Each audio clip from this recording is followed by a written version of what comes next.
Good morning. Welcome to the Friday live stream at the Bridges of Meaning Discord server.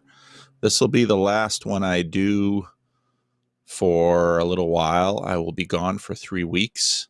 Next week, we have a special guest. I won't mention his name so as not to flood the Discord server too badly, and so that the Discord members can have their opportunity to ask this individual questions. Got some other guests that are coming from some other weeks, and so I'll be back in late August to pick this up again. So I appreciate the volunteers who are filling my slots on Friday for this live stream. I never really intended to start a thing, but a thing has started. So there's a lot that goes on like that in life. I'm kind of behind in questions, so I'll try to see if I can catch up so some of these questions don't have to wait for a month in the Discord server. So I'll begin with Father Big Mac's question: how do I pray? With my eyes closed? Is that what he's asking? Over the years, I've had lots of different prayer regimes. Praying through the Psalms is something I enjoy. A lot of my regimes have depended on what I've needed at the moment and what my life has afforded. Currently, right now, my practice is first thing when I wake up in the morning and last thing before I go to sleep at night. Those are kind of the two times of regular prayer. I will wind up praying during the day. Some of those prayers will be more impromptu prayers if there's something that comes up. Maybe I'm feeling anxious about something, or maybe a need is presented to me as a pastor. I regularly have people asking for prayer for things. And so one of the things that I've learned over the years is I'd feel guilty if I'd say I'd pray for something and then forget to pray for it. And some people have elaborate note-taking devices to remember to pray for things. I haven't really developed that. And so what I'll usually do is pray for whatever I've said I will pray for something, and pray for it immediately. That way I don't forget it. Like I said, I'll often pray with people who come to me asking for prayer for this or that. I'll pray during the day for impromptu things if I see a need. But my two main times of prayer are morning and evening. I will often just use silly little tricks like adoration, contrition, acts, adoration, contrition, thanksgiving, supplication. That's a little way that you can structure and organize your prayer so that your prayers aren't always asking and begging and pleading and supplication, but your prayers have adoration, which is taking some time to enjoy God and adore God for who God is. Confession, taking some time in prayer to ask forgiveness for my sins. Thanksgiving, taking time in my prayer life for gratitude. And then supplication, which is taking time in my prayer life to ask God to meet my needs. And so currently that's sort of the regime I'm using. I've done the Brother Lawrence thing at periods of my life where you sort of have an ongoing dialogue with God throughout the day. I've practiced at different times in my life, different more meditative practices of prayer. There are a variety of books out there. One of the more famous ones from the 1980s, Richard Foster's A Celebration of Discipline. Learned a lot more about Richard Foster when I read the Dallas Willard biography that came out just not too long after his death. It was kind of interesting the way Richard Foster sort of came into American evangelicalism, and he and Dallas Willard and others sort of revived spiritual disciplines among Protestants. So I've practiced a lot of different things over the years, and usually it's some combination of something that has to fit my life circumstance. And when I find my life circumstance changing, I don't, being a father of 5 and a pastor of a church, and now the steward of a YouTube channel, I don't have a lot of, that's not exactly true. Time management is always a struggle, because where do you put your time? What demands your time? What requires your time? And obviously your prayer life has to fit into that economy of time. And so part of the reason I've had various different chapters in my life with prayer. Sometimes prayer life revolves around when I can have quiet and solitude. And that can perhaps sometimes be if at a certain time in my life I have a lot of time behind the wheel. So you can actually have solitude behind the wheel. It's changed via technology. Once audiobooks and podcasts and YouTube came into my life, I rearranged time so that I could listen to audiobooks and podcasts and get some of that stuff in. So it fits into the overall economy of time, but it is an important part of my life, and it's an important part of the Christian's life. And I think there are a lot of different methods to try to arrange someone's prayer life and prayer time. And there's actually quite a few resources out there. Protestantism obviously has a pietistic movement that will have quite a few resources on prayer. So, there's a lot that can actually be subsumed under that question. And of course, in the Roman Catholic tradition, rich tradition of means of prayer, the monastic movement created a lot of resources. So there's a lot out there, but that's how I organize mine. Second question, who does God speak more through, the living or the dead? I don't really the question is more in terms of volume, more in terms of impact. And what would we include as the living and the dead? The living would mean friends and neighbors, the church leaders, those kinds of things, or the dead meaning scripture, or the dead meaning some kind of communion with the saints who have gone before us. So I'm not really quite sure how to answer the question. The repeated question about Burnham's inside. As I've said many times, most of my TV watching is with my family. And so mostly what I'll do, just because I've got some of my adult children living with me and I know that is a window, I will usually hand them the remote because I'm curious about what they want to watch. And part of the reason I do a lot of things fairly strategically, and that's part of it, because if I have learned over the years that my children, depending on their age and community and what they're into, introduce me to different aspects of the world, which is helpful for me to know the world better. So I get to see the world through their eyes, and that keeps me in touch with popular culture to a degree. So we usually watch what my kids want to watch or what my wife wants to watch. There are a few shows that I get a chance to say. I like Alone. I don't know why I like Alone, but my viewing habits are different from my kids, and so I've been trying to chip away at Inside, and I'll keep chipping away at it. Job, how do I quiet this baby? I have no idea. I've never met your baby. Learning how to hold the baby and gently, and one of the funny things about babies is that they get, they have all that time in the womb, which is, that's part of the reason, I think abortion is a horrible thing, because they're alive in the womb. They suffer, they have consciousness, they don't have a lot of memory, but if you have a child and a newborn, you very quickly realize that, especially as a father, your experience with that child began after birth, but that child has been your child before birth. And so often, it's going for car rides in the car seat. The car often puts them to sleep holding them. I would often, and my wife would give me a hard time about this, I'd be like, well, I'll go put the baby to bed. And because I would, especially when they get to be toddlers, they kind of watch you. And so I would, lay down with them and act like I was sleeping. Only problem is I'm a real fast sleeper. And so I would lay down, especially if we were at that point when we were being missionaries who did a lot of traveling. So you'd be staying at other people's houses, and it'd be very tough on kids.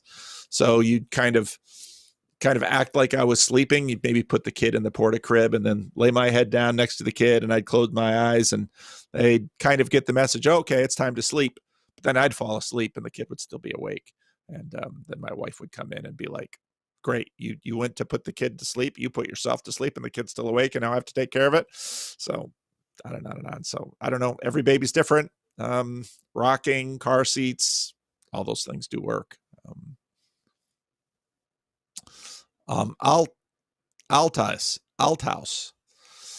Paul, you founded an estuary, so now you have to comment on the Pope. I didn't found a Catholic estuary necessarily. So today the Pope released his, this is a big deal, Motu Proprio, reverting the work of Benedict XVI and repressing the Latin Mass. For instance, the Bible readings must be made in vernacular, and founding a new group is prohibited. How do you interpret this kind of repression of tradition?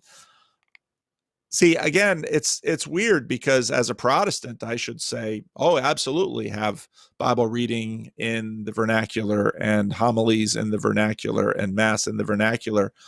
But also being a Protestant, I'm going to get a little bit of pragmatism and say, well, it seems quite clear that, especially in North America, some of the people I talk to have found significant meaning and importance in the Latin Mass.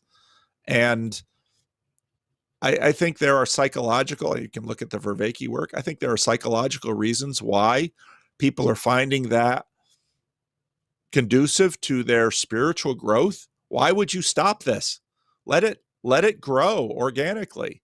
But now the Roman Catholic Church is a very large organization. I can't account for why someone would make this decision. Part of this gets into, again, when I was reading the book Reformations, part of what happened in the Roman Catholic resistance to Protestantism in the Counter-Reformation was a modernizing of the church. And an aspect of modernity is homogeneity. And so, the Orthodox, as being an older tradition, tends to allow more diversity. And there's upsides and downsides to that. And so this move seems to be towards homogeneity in the Roman Catholic Church, or standardization. And I can't account for why he made, but I'm no expert in Roman Catholic internal politics, but I hear the complaints of many in this corner, and so I just wonder about its wisdom. Cale Zeldin sent me a note and said, we've not heard a peep from Bishop Barron about this, which is interesting too. Part of the difficulty of having a global church is,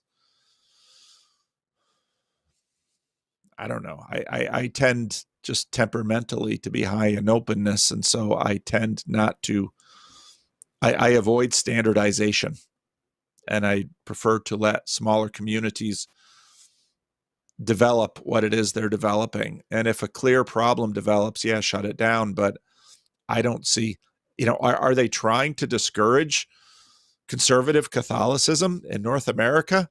That's clearly the message a lot of people are getting. And I don't understand it, because the Roman Catholic Church is a conservative organization.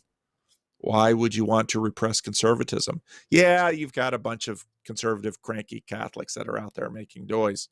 Well, show me a church in which you don't have cranky people making noise. Even a little church like Living Stones has cranky people making noise about certain things. So I don't run the church on the basis of cranky people, either trying to suppress them or trying to encourage them. Crankiness is part of humanity, and you're going to have cranky people. And there are worse things than you could do than have a Latin Mass. So, at the basis of it, people will start to learn Latin. That seems like a good thing. I don't understand it. So, Job 7:16. Yesterday, I recorded a podcast with a church member who's spearheading growing young in our church. Do you have an opinion on efforts like this? What do you think about prioritizing the youth within a congregation? So this is the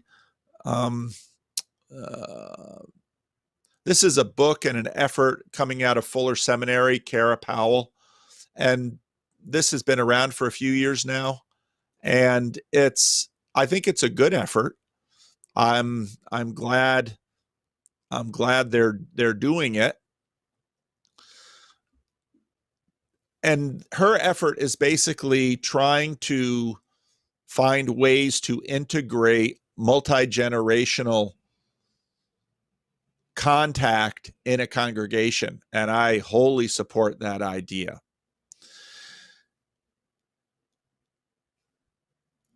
I wholly support that idea, partly because younger generations need the wisdom of older generation, and what we have developed in our culture because of, I could say because of capitalism, but I think that's too broad a brush to paint with, because of the consumerism and because basically our commercial culture has realized they can extract more money from young people by destroying wisdom.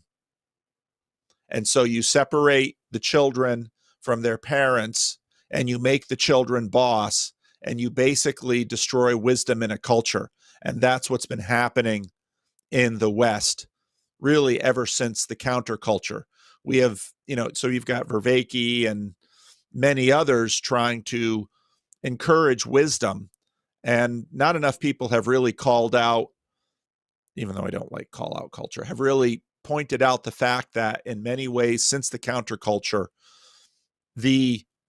one of the most powerful aspects of our culture has been systematically undermining intergenerational wisdom for the purposes of extracting money from young people. That's basically what has been happening.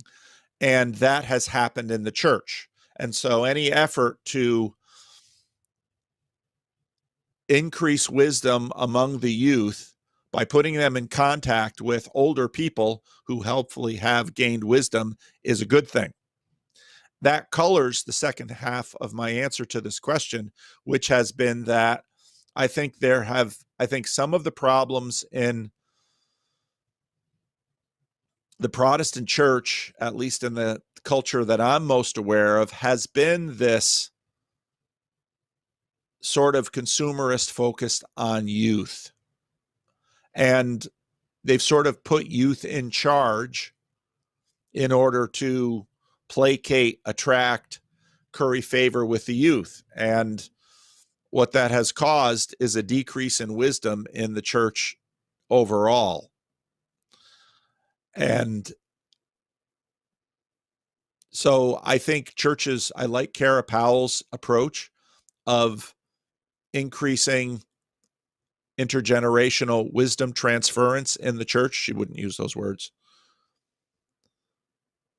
But I think you open the door to a lot of difficulty if you just simply make attracting youth the focus of your church, because wisdom has been stripped from the youth. They haven't had time from the culture that is being given to the youth. They haven't had time to generate enough wisdom themselves.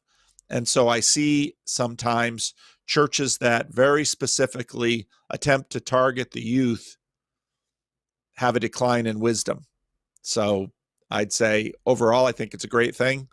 I think it's especially a great thing because it's increasing the amount of intergenerational wisdom transfer, which I think the youth need, but don't let the tail wag the dog.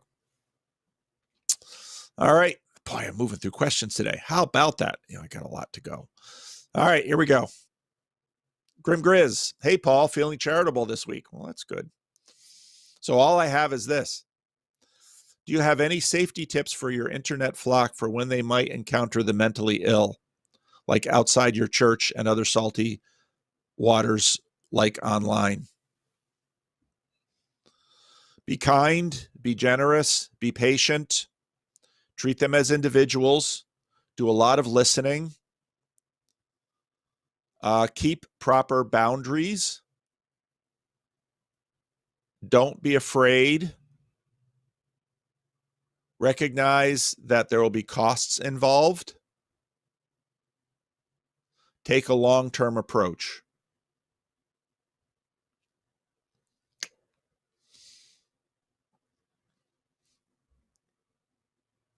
Chad the alcoholic. I'm feeling very neurotic. Have you taken the news too far? Never mind, you said Jesus with testicles. I don't think you've taken the news too far. I mean, YouTube,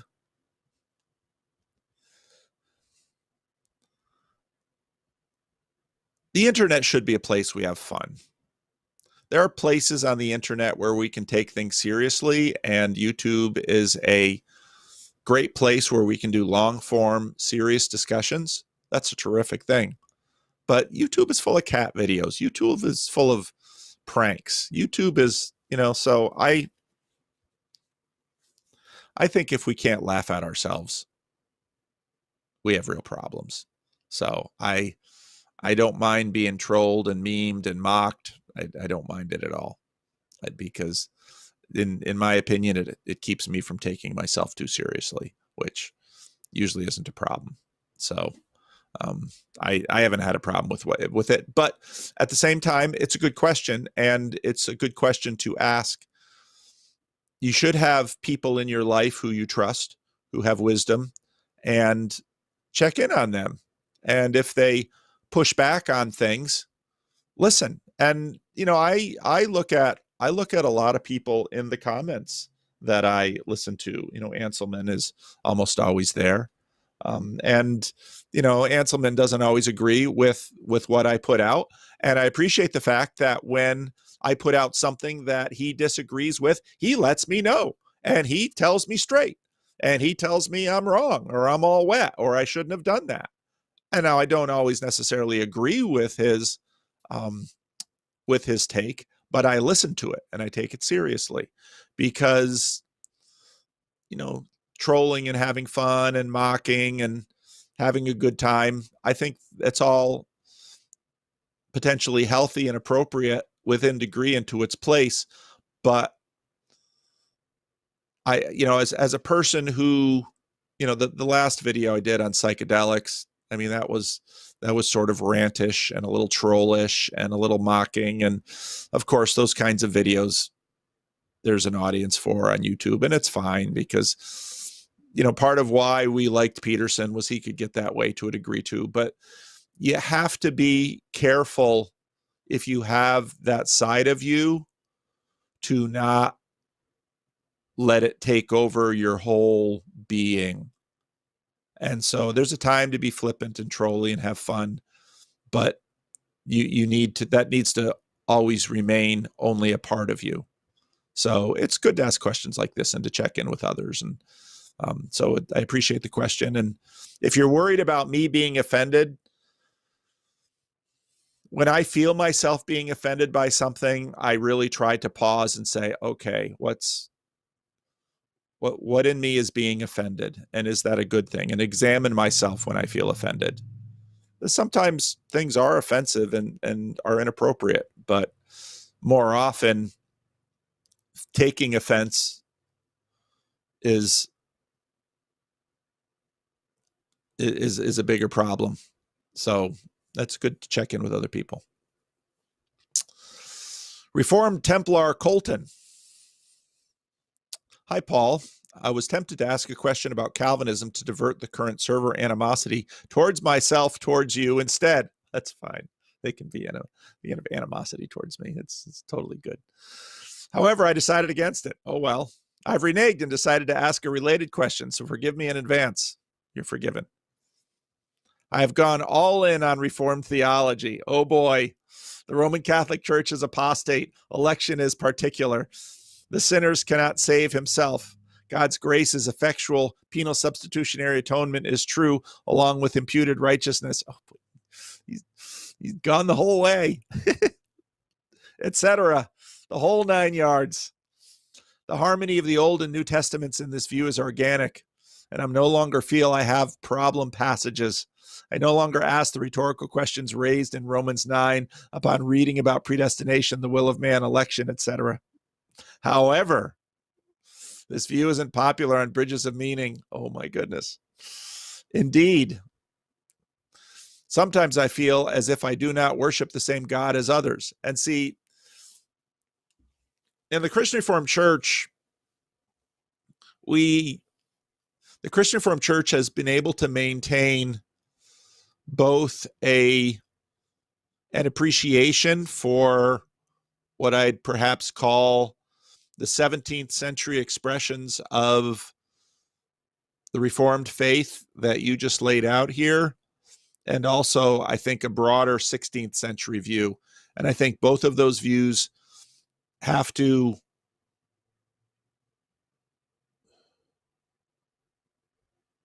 live together. And Bridges of Meaning will be, I think, a lot more conducive to the 16th century rather than the 17th century. This gets really complicated because in the Christian Reformed Church, 2 of the 3 confessions are 16th century and 1 is 17th century. And I think the 17th century confession needs to be contextualized by the 16th century confession. And this is getting, the part of the reason the tensions are growing is because the 17th century confessions have a deep tie to modernity. The philosophical waters beneath the 17th century confessions had changed dramatically in 100 years, but the tide was already going that way. So, and what this has created is, for those who are really doubling down on sort of 17th century Reformed theology, which I think is an accentuation of some of the seeds in the 16th century, sort of magnified by philosophical developments, economic developments, political developments in the 17th century. What that has created is a rather intense version of Reformed theology. Now, I think every Christian tradition, by virtue of something like a temperamental bell curve, by historical changes, will have intensified areas of their theological tradition. And I think, going back to the question about the Latin Mass, perhaps part of the reason the current Pope wishes to subdue the Latin Mass is because he is trying to reduce the influence and power of a rather intense corner of his church. And I, on one hand, suspect that these corners of intensity have value, or they wouldn't continue. Value in terms of the overall ecology of the church. Those who are in these rather intense corners have their own dangers, I think, of becoming sectarian.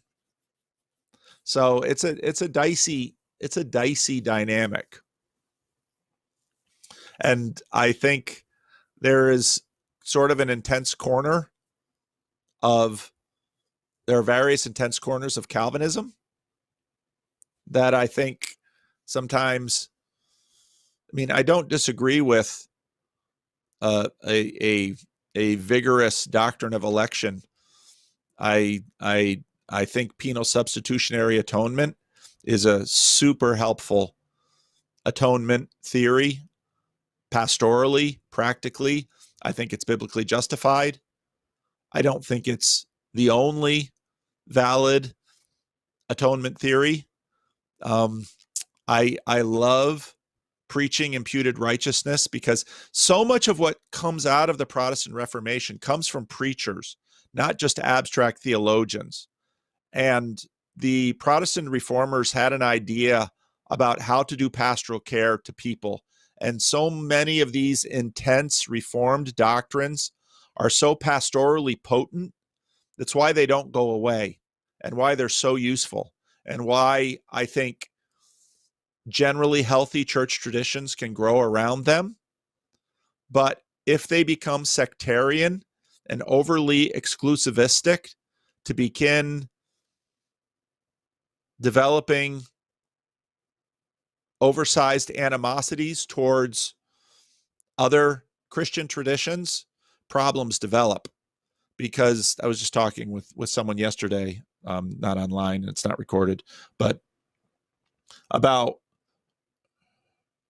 revivals. And I don't mean things with sawdust and tents. I mean periods in the history of the Christian church where Christianity seems to just explode in a healthy, beautiful way that transforms whole peoples and cultures and cities. And when revival happens, it usually is broad spectrum in that worship is more vivid, piety is more intense, generosity to the poor and the longing for justice take steps forward.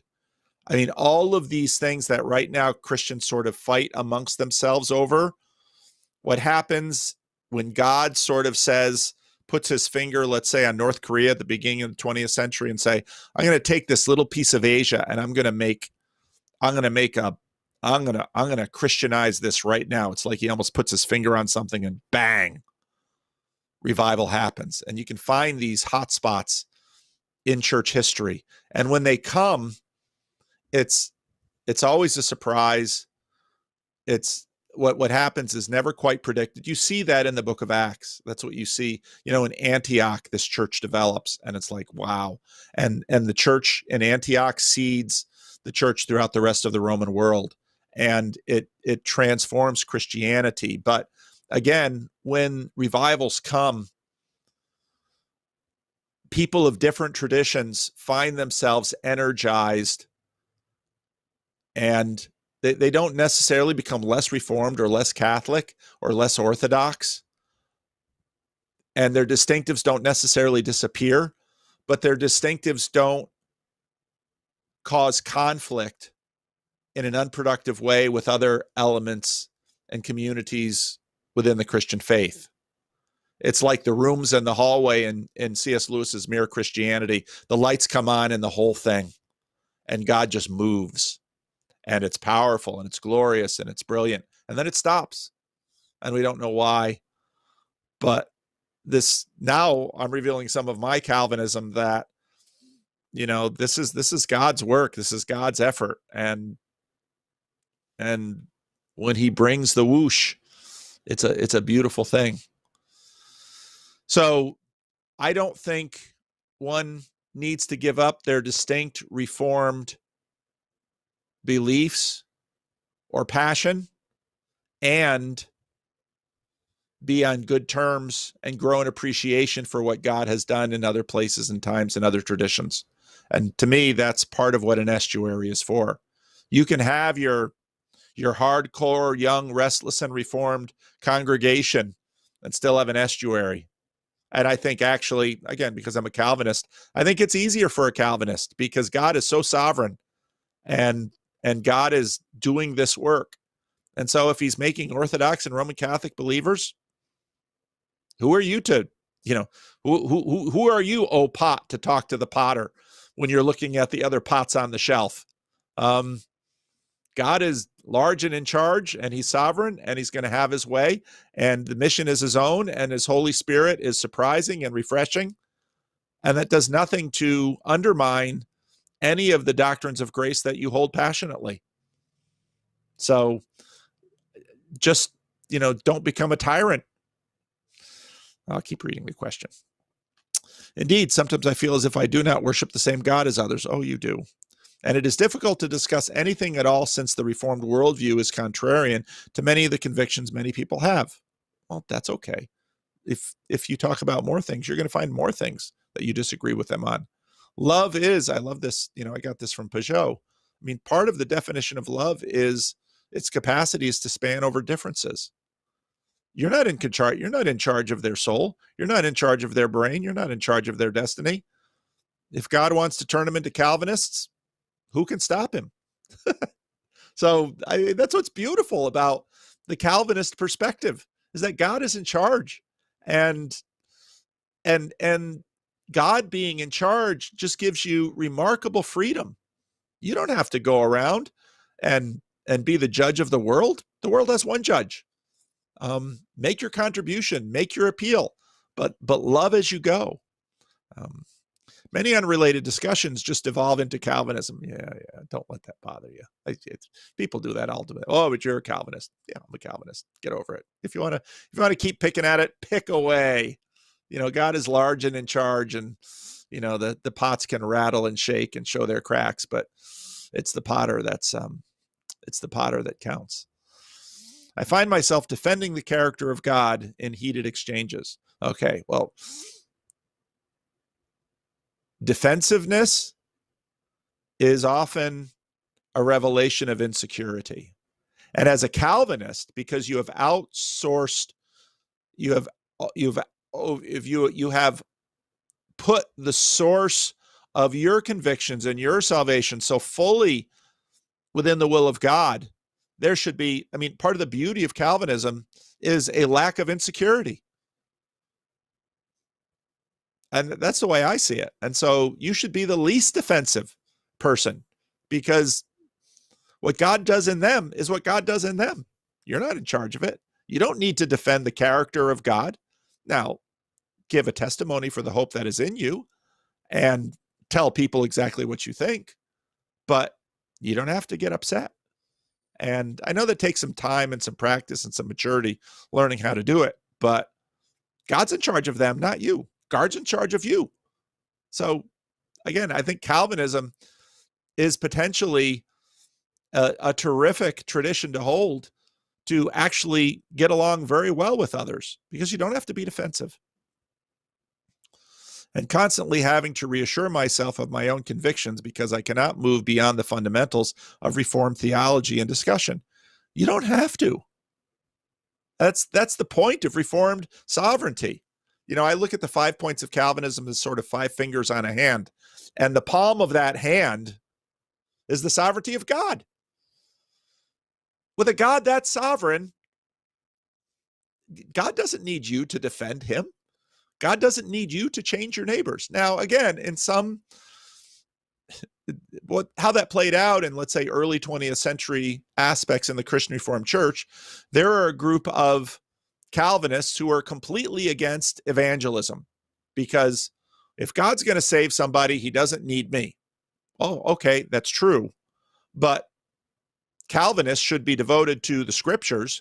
And what seems clear from the scriptures is you're invited to participate in this glorious work that God is doing in the world. So maybe he doesn't need you, but he sure is inviting you to participate in the harvest. What a glorious thing. And if you come to the harvest as a Calvinist, that's even more. It's even better, because you don't have to be anxious about what God is doing in their heart, because God is large and in charge. So I understand what you're saying, and I've seen many Calvinists feel those tensions too. But I think the error in that is actually a lack of firmness of your Calvinism, ironically. Let them be them. If somehow Father Big Mac, because he's a Roman Catholic priest and in the Discord, is a threat to you because he's smart and he's educated and he can give maybe answers that you can't give, well, you're just a pot. If Father Big Mac's some of his answers and some of his theology is insufficient in your mind, he'll have to answer to God for that, not you. Make your case, but relax and be his friend, because God is large and in charge, and God will do with this world and with other people what God will do. Just be faithful and accept his invitation to the evangelization of the world, and do so with your own distinctives. And I think Calvinism should give you the most security. You can't, perseverance of the saints. You haven't earned this thing, and so you can't lose this thing. And so I think the Calvinist perspective is potentially the least defensive, the most secure, the most able to reach across theological traditions and differences from any of the traditions. That's how I see it. And so if you're feeling threatened or insecure, I would say don't give up your Calvinism. Be a better Calvinist. Go deeper into it and live in the security of God's election towards you. And if you're concerned about others, pray for them, but be the best, most loving witness you can. I have problems with some Calvinists when their Calvinism, okay, so there's a value hierarchy. What's at the top of the Christian value hierarchy? Love your neighbor as yourself, all the way up to and including your enemies, and love the Lord your God with all your heart, soul, mind, and strength. In the other order, love God, love your neighbor. There's a hierarchy. Nothing about Calvinism changes any of that. It's all in Scripture. Sola Scriptura. Okay, it's right there. Look at that. Look at the start of the Heidelberg Catechism. Very solid Reformed confession, and I prefer it to the Westminster. Well, I'm a Dutch Calvinist. Beginning of the Heidelberg Catechism: misery, deliverance, gratitude.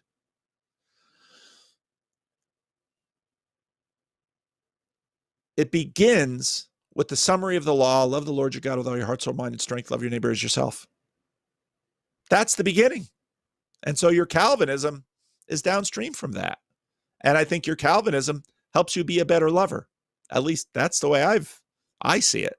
So it's not your job to change anybody else. It's your job to be a witness. You can't change their hearts. You don't have that power. God has that power.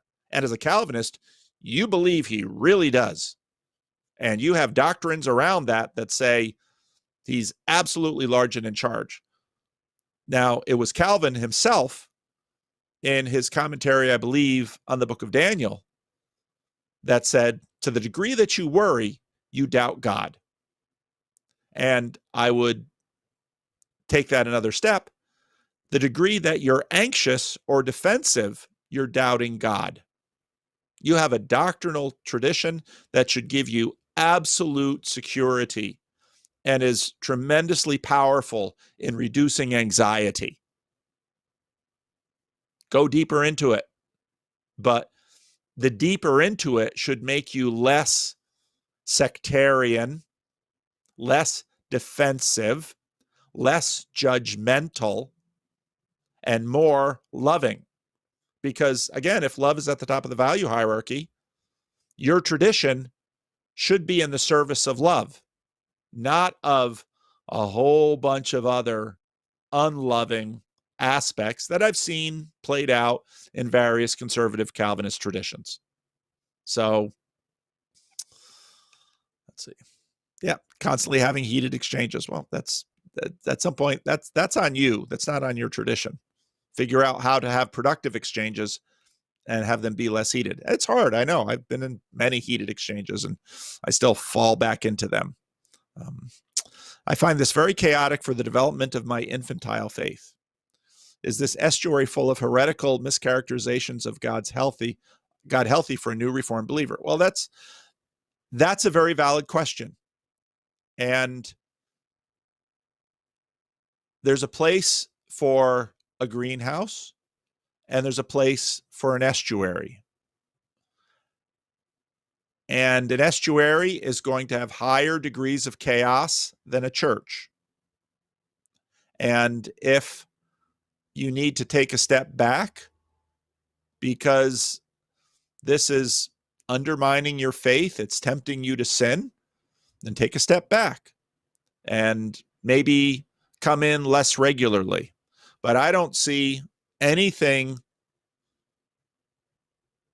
I think actually an estuary is a terrific place for a Calvinist to be because, again, just thinking how I piece this together for myself, I think my Calvinism affords me enormous security and effective, powerful tools against anxiety, against defensiveness, against all kinds of bad habits that I've seen in the Reformed tradition. To love my Orthodox and Roman Catholic and atheist and Islamic and Jewish and spiritual but not religious and all of my neighbors as myself. Nothing in Calvinism takes away that command. And Calvinism, I think, rightly construed, should help you to love your neighbor as yourself, all the way up to and including your enemy. And if Calvinism is not helping you do that, then you might look at some of things that have attached themselves to you. But I agree with what you said here, that an estuary, if you're insecure, might be a challenging place. And I would then admonish you to re-engage in your spiritual disciplines, whether that's reading Calvin's Institutes, or I would recommend devoting yourself to the Heidelberg Catechism, the Belgic Confession. I'm a Dutch Calvinist, and even the Canons of Dort, and studying it in its historical context. And the Christian Reformed Church has traditionally used the Heidelberg Catechism the most. If there's one way to understand the history of the Christian Reformed Church, it is a deep attachment to the Heidelberg Catechism. And I think the Heidelberg Catechism, in so many ways, figures out how to both maintain its Reformed theological footing and a generosity to the rest of the Christian tradition. It's a tremendously sweet confession. And so it's right there. It's in the public domain. It's on the website of the Christian Reformed Church. The Christian Reformed Church for many years, and I think it has suffered because it has lost some of these traditions. The morning service was kind of your standard service, and the evening service, 52 Lord's days a year, irregardless of holidays, was the constant study of the Heidelberg Catechism. And for the generation that is now dying, who was reared and steeped in that tradition, they had many spiritual blessings from it. So if you have to take a step back from the estuary for a while, that's absolutely fine. The estuary is connected to the church. Swim back upstream to the walled garden of the church. Devote yourself to that. For me, again, my perspective is, I think Calvinism is the best. If I didn't think it was the best, I wouldn't keep being one. Now, obviously, there's huge difference of opinion in this community. There aren't even a lot of Calvinists here. I don't know what that says about me, but I dare suspect I'm doing a bunch of Calvinist smuggling in all these Orthodox and Roman Catholics, perhaps, and hopefully welcomingly so, and with a particular sweetness. But I think Calvinism, in the doctrines that you have laid out, is impressively equipped to create Christians that are both secure in themselves, generous with other Christians with whom they have differences, and sacrificial towards their enemies in the world, because that's at the heart of Christianity. And so Calvinism should come around that. The difference between Calvinists and Roman Catholics and Orthodox, absolutely there are differences, but we hold Christ in common. We have lots of conversations about all kinds of other things. And as a Calvinist, I learn continually from my Orthodox Roman Catholic friends. I learn continually from my atheist friends. I learn continually from my non-theist friend, John Vervaeke. I learn continually from Jonathan Peugeot, this crazy postmodern, ancient Orthodox icon carver of all things. I got to tell you that when I first started listening to Peugeot, I had to sit there and say, okay, I'm going to be listening to an icon carver. And I know colleagues of mine in the Christian Reformed Church that have icons in their offices. And I don't go there because it makes me nervous. I'm deeply Calvinist. But at the same time, it's because my faith is not based in me. My life is hidden with Christ in the heavens. That I have that security where on what basis wouldn't I call Jonathan Peugeot a brother in Christ? Has he not been baptized in the name of the Father, Son, and the Holy Spirit? Do we have differences theologically? But he's baptized in the name of the Father, Son, and Holy Spirit. He's my brother in Christ. So by all means, if in your case you need to take a step back because you find yourself tempted into heated, unproductive squabbling, by all means, take a step back. And then maybe come back when you're feeling secure enough to have a productive, vivid, difficult conversation without having that shake your love for the person with whom you're talking. So that's the goal. So it's a great question. I'm really glad you asked it. All right. Mark a Fisherman. Mark a Fishman. Hi, Paul.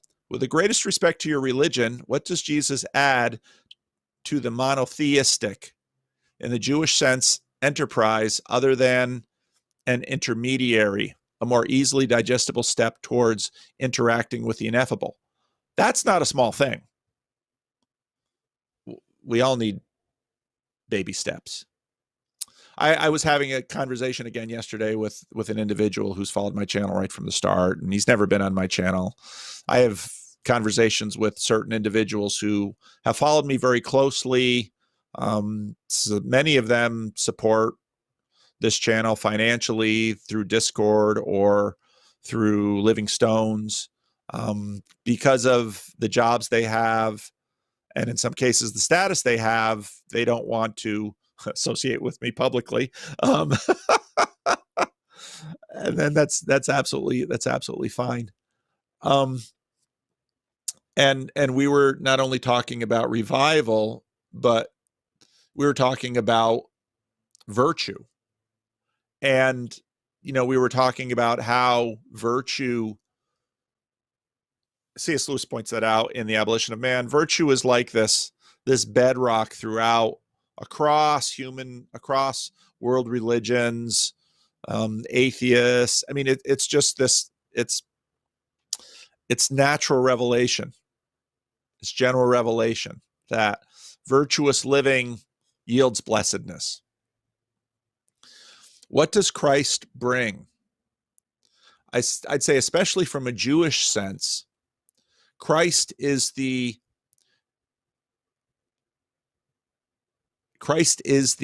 better Job in his crucifixion and resurrection. Christ is the better David in his kingship. Christ is the physical witness to the promised resurrection. Christ is the chief witness that sacrificial living is not irresponsible. Christ is the ability to love your neighbor at the kinds of costs that everyone around this world says isn't worth it. Christ is the fulfillment of the promise given in the Hebrew Scriptures. In my men's group Wednesday night, we studied this section of Matthew 8 right after the Sermon on the Mount. In the Sermon on the Mount, Jesus says, I have not come to abolish the law, but to fulfill it. What does that mean? Well, Matthew chapter 8 shows that a leper comes to Christ and says, if you are willing, can you heal me? And he touches the leper. Usually in the Mosaic law, if common comes into contact with unclean, common is defiled. Jesus comes into contact with the unclean, and the unclean become clean, and not just ceremonially clean, but physically clean, all the layers down. And then Jesus says, go show yourself to the priest and give the sacrifice prescribed by Moses, completely within the Jewish context. The next story is Jesus talks to a centurion who has quite likely a Jewish slave. And this is in Capernaum. And everyone around should be saying, Jesus, if you were a real Messiah, you would kill that centurion and free the slave. And instead, Jesus goes on to say, this centurion is showing greater faith than anyone I found in Israel. And then suddenly everyone around Jesus is offended. And then the centurion, then Jesus goes further to say, when it comes to the banquet of the patriarchs, Abraham, Isaac, and Jacob, there will be many, he basically says, there will be many Gentiles who come in ahead of some of those who imagine themselves to be close to the patriarchs. And at that moment, so in the story of the leper, Jesus shows himself to be, an absolute son of Israel, intensifying the promises of Moses. In the story of the centurion, Jesus shows himself to be the king of the world, that a centurion himself has now come to and completely understands that Jesus should not have to go to his home, and Jesus doesn't need to go to his home. So in that second story, Jesus is revealed to be the king of the world, who has claims not just on Jews, but on all Gentiles. And then in the third story, a tremendously intimate story where Peter's mother-in-law, is ill with a fever, and Jesus touches her and she's clean and she gets up to serve, which sort of ties the other two stories together. And then the next story where nighttime descends. And again, I preached about this a couple of years ago in Mark, because why would the gospel make the point that nighttime is descending? Well, that's a symbolic point, because nighttime descends and the people bring out the demon possessed, and Jesus drives them out with a word and heals everyone. That's a picture of Jesus. And he fulfills what God began in Israel, and he shares that fulfillment to the world.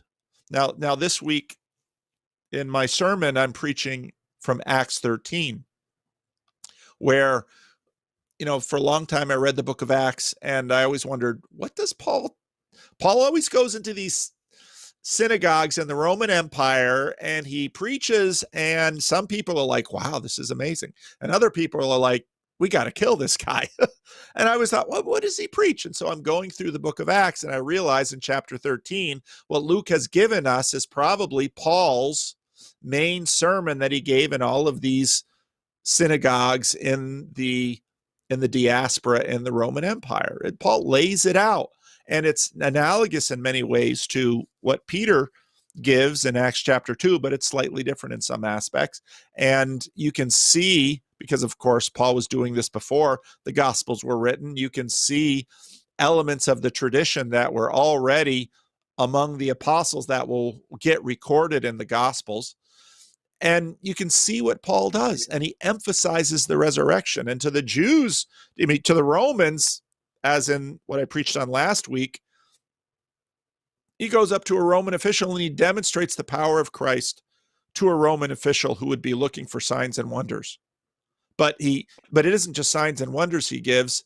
He speaks reason, and he articulates knowledge and wisdom.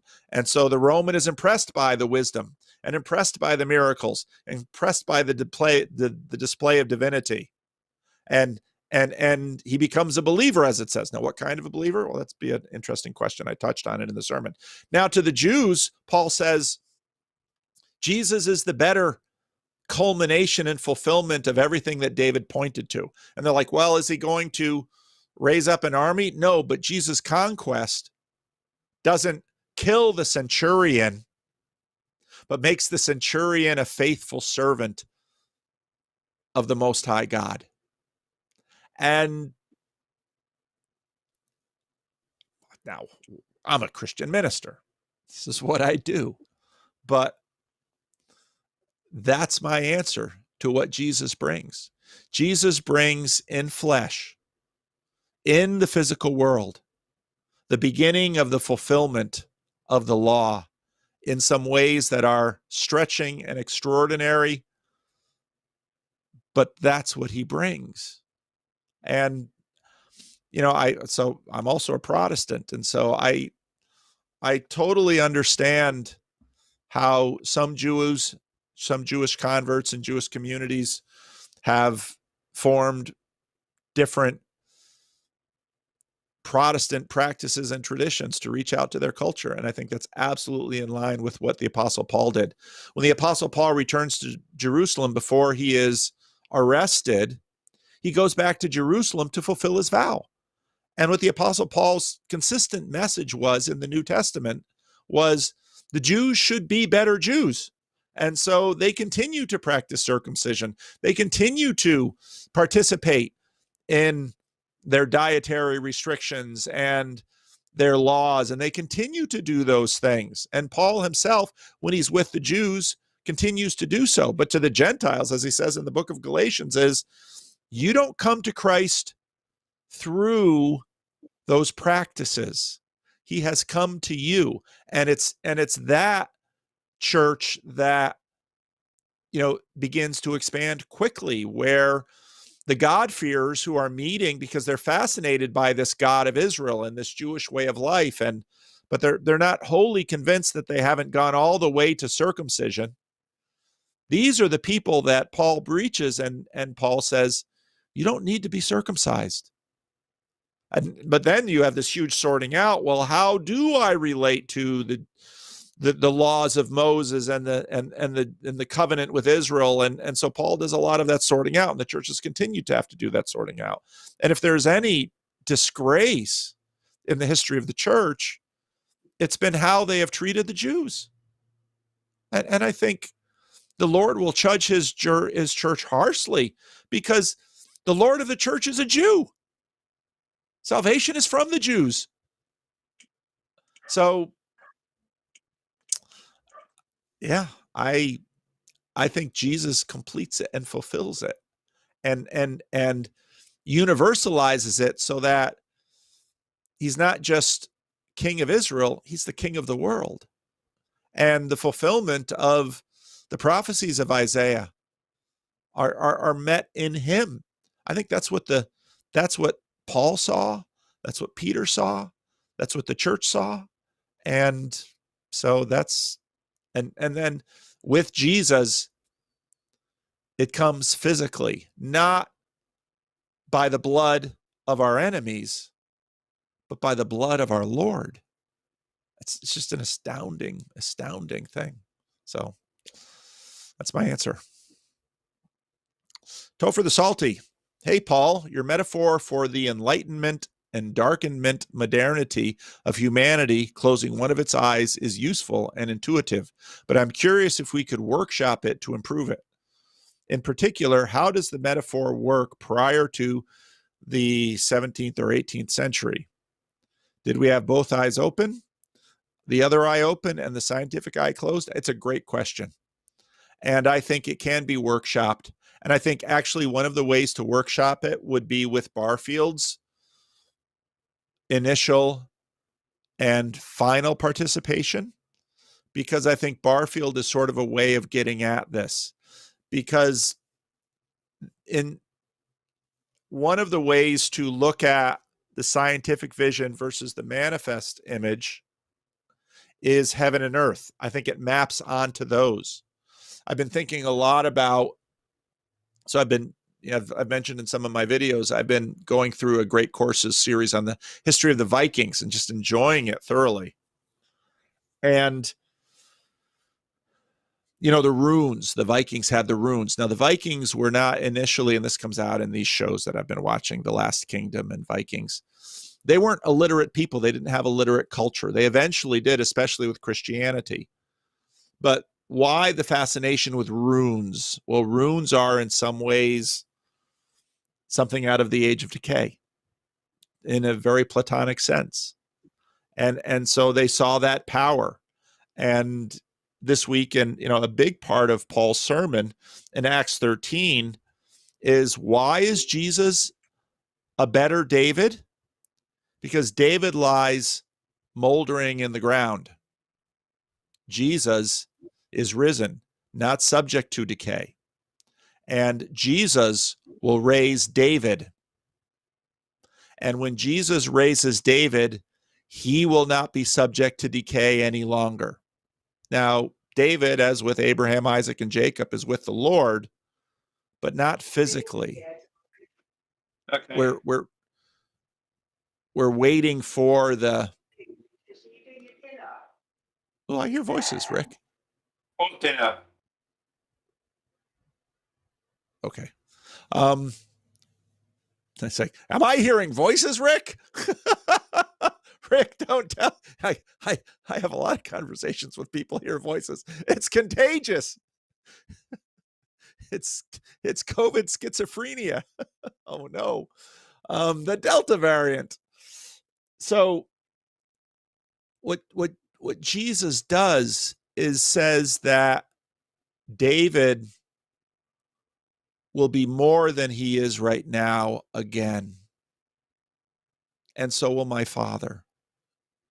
And there's hope in Christ by virtue of his resurrection that I'll get to meet Moses and David and Abraham and Isaac and Jesus. Not just, let's say, as Paul saw Jesus from heaven, but I'll get to meet them in the flesh. And God has more chapters to come further up and further in. And, people like LARPing, dressing up like Harry Potter or Luke Skywalker. And that's sort of in line with our imagination for the resurrection. But one's heart's desire to visit Hogwarts or to fly in the Millennium Falcon is far closer realized in Christ. Because who knows what he has planned for us? And, again, The Good Place and Upload, they just show the limitations of our imagination. Who knows what Christ has in store for us physically, all the layers together. Again, I don't hear any better gospel. I haven't seen any better gospel. I haven't seen any other hope that draws me. And oops, I'm answering the wrong question. Sorry, Topher. I'll get back to your question. I haven't seen any, I think you get me preaching. I haven't seen any better gospel that draws me to that hope. So getting back to the mapping of heaven and earth, you can take Barfield to a degree and map that onto a lot of these other mappings of the age of decay. And so when, hopefully Thunder Bay is going to get back on, and those of you in the Bridges of Meaning Discord server can ask Catherine about that, because in case you didn't know, Catherine is one of the planners for the Thunder Bay event that perhaps will happen in spring of 2022. I hope so. Where was I going with this? Mapping. Thunder Bay. How did I get to Thunder Bay? How do I get to Thunder Bay? All of the mappings, I think Barfield is helpful because initial participation is in some ways perhaps pre-fall, where heaven and earth are together, spirit and matter are together. Loss of participation. And we see this sort of fractaling throughout. You see it in the Bible. And Jesus isn't satisfied until shalom is fully manifest. And we see that in the Hebrew prophets, where people are saying, just like the pagans, and this is something that, I kind of learned from John Walton. I mean, the pagans around would say exactly what Israel was saying in Jeremiah, the temple of the Lord, the temple of the Lord. And God says, no, you don't understand.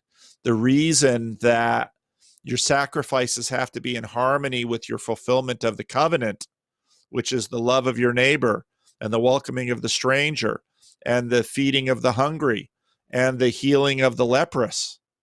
The reason that the ceremonial and the physical, the social, the familial, the relational. The reason they all have to be in harmony is God is going to reknit the world together. And in that process, he's going to reknit you together. And that's what the resurrection is. So that reknitting, it's very interesting. And I really have to think a lot more about something that Jordan Peterson says often, because he says via Jung, well, basically doing all the ceremonies in church wasn't yielding the kind of shalom. And so they decided to pursue mastery of the physical world. And I think on one hand, that's blessed and good, because science comes from the church, and we have certainly been blessed by it. On the other hand, as in almost all powerful things, there's also idolatry that came in through there.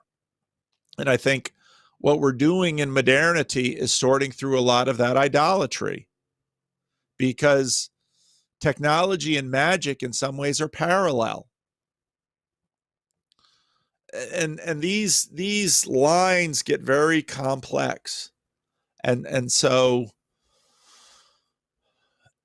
these tensions that between the scientific and the manifest are easily mappable upon the physical and the spiritual, upon the loss of participation and final participation. All of these things can map. So yeah, it can be workshopped, it can be broadened. I'm quite sure of that, because the science and the pre-science and the magic, and I mean, that's why Jesus' miracles aren't magic, but they are physical. And I think Lewis brings this out nicely in, of course, his wonderful book, Miracles, something that I've, pointed to many times. So great question. Okay, I'm catching up. 45 minutes. Here we go. More to do. Julian. One of my ongoing critiques of Pajot has been that he seems to confuse Christianity with a kind of religion that is necessary for the maintenance of proper civilization and familial life. See my recent conversation with Byrne, the anadromist. I'm finding that hard to square with the Jesus of the Gospels, who says, whoever does not hate his family is not worthy of me, and those who live by the sword die by the sword, and so on.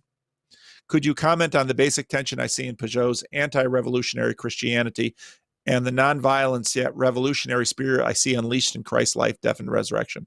I agree with what you see there, and it's the tension between the kingdom having come in Constantinople, and it's the tension between the now and the not yet.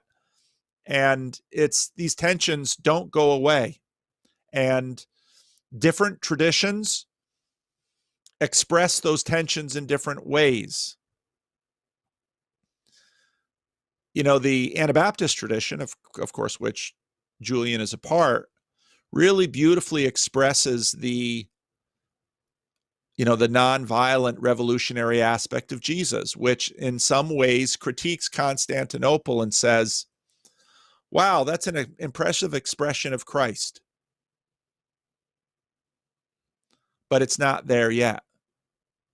And but the Anabaptists, they have their own challenges. And so, they put together a community where they're practicing Acts 2 and Acts 4, and they're holding things in common, and they're radically pursuing this, and God bless them. That's difficult to scale up. And there's a reason Anabaptists, this stuff is so complex. And I like the sort of the imagery of resolution, because we're always dealing with the now and the not yet. And on one hand, what is true of Constantinople is perhaps true of Geneva, is perhaps true of America, is perhaps true of the British Empire, is perhaps true of the French monarchy, on and on and on and on and on. On one hand, Christianity for its witness needs to be instantiated. On the other hand, all witnesses are insufficient. And they are insufficient because in this age, in this dispensation, we don't fully get there. That final getting there is finally a gift. And I think that is what we find in the book of Revelation, where Jesus brings heaven back to earth. It's what we find in Colossians, where our life is hidden with Christ in the heavenlies, and in the last day, he brings it down to us. And so you're right, Julian, that there are certain tension lines within every expression of the faith that keep getting mapped down the further in and the further down you go. But the mapping in down further doesn't in some ways undercut the impressive instantiations that are expressed in the here and now. And so Constantinople and the Byzantine Empire, Justinian, it's a beautiful instantiation of the kingdom come. Every church needs to be that to one degree or another. At the same time, we have the testimony of the Anabaptists that say, you can do farther, you can be less violent, you can be more generous. And so the Christian traditions work that way. I see Calvinism in a similar way. And so the Anabaptists are always sort of the yeah, but, and they function and they have a prophetic function. But of course, the Anabaptists have all of their own tensions all the way on down. They're just as fragmentary as Calvinists. So yeah, I think you're seeing something. I think that's all right, and it's all there. And it's sort of so Nate's Christian anarchism is a similar thing. And I forget his name right now. Ivan Illich and his critiques, similar thing. They're powerful critiques. And when I read Ivan Illich, it's like, as soon as you instantiate institutionally, you've lost something. Absolutely. Must we instantiate institutionally? Absolutely. Will it happen even if you're trying to have as weak and fragile an institution as possible? Absolutely. Because even a Hutterite community, one way or another, only exists because of a rule of life that they commonly share. So I wonder if how we talk about religion, S or W, on this channel doesn't lead us to think of Christianity more in those kinds of civilization, sociological terms, rather than something eschatological, breaking in and disputing our status quo. And this, again, is sort of this prophetic tradition of the Anabaptists, which is powerful and which I think is helpful, but is tremendously hard to maintain. It's sort of like revival. When revival comes, it's amazing, it's beautiful, but it goes. And Jacob, with a powerful critique of my religion, says, okay, his part of his problem with the resurrection is the ascension. And I think it's basically asking the same thing as Dan Fogelberg's song, "Why Can't We Make Love Stay?" And the song, "If I Could Put Time in a Bottle." And I think the answer is the current dispensation of the world is unable to, at this point, sufficiently embody God's desire for it. And so this is why a new heavens and a new earth come in the consummation. And the critiques are right. But at the same time, I'm not ready to dismiss Constantinople and its benefits, because the Christian church also resides on that. in some ways, if Christ hadn't been instantiated in the American Constitution, the British common law tradition, liberties, all of those things contribute, however deficient, to the witness of the Anabaptists. And I think that point is made by Peter and Paul in their respect for the sword that would eventually take their life, a far more corrupt Roman Empire than what we find having gone throughout the world by virtue of Christ. Again, Tom Holland's dominion. So, yep. But I can butt the prophets too.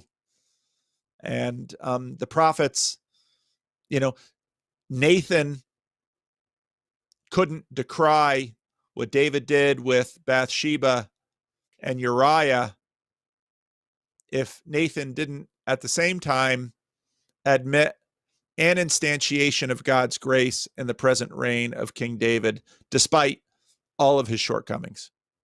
So I think this is a function of the age and the dispensation that we live in. Holy cow, I'm just catching up. Okay, now we're back to this week. Sherry, or not even this week. Paul, recently I ran into the idea that Jesus was working towards the perfect timing of his death. Oh, that's true. I am aware that Christ knew what he was on earth to do and what he was willing to die for us. Yep. That much is obvious from the scriptures. But there seems to be the other idea that Christ was actively asking people to keep their healing a secret, for example, to avoid being killed too soon. And then keeping silent and not defending himself before Pilate in order to hasten his death. Could you show me how this is the case if it is? For me personally, to think of Christ in this way makes him sound like some strange cult leader with a Messiah complex. Jesus had a right to his Messiah complex because he was the Messiah. The question of the secrecy about healings is a big one. And actually, again, on Wednesday night with my men's group, it's not recorded.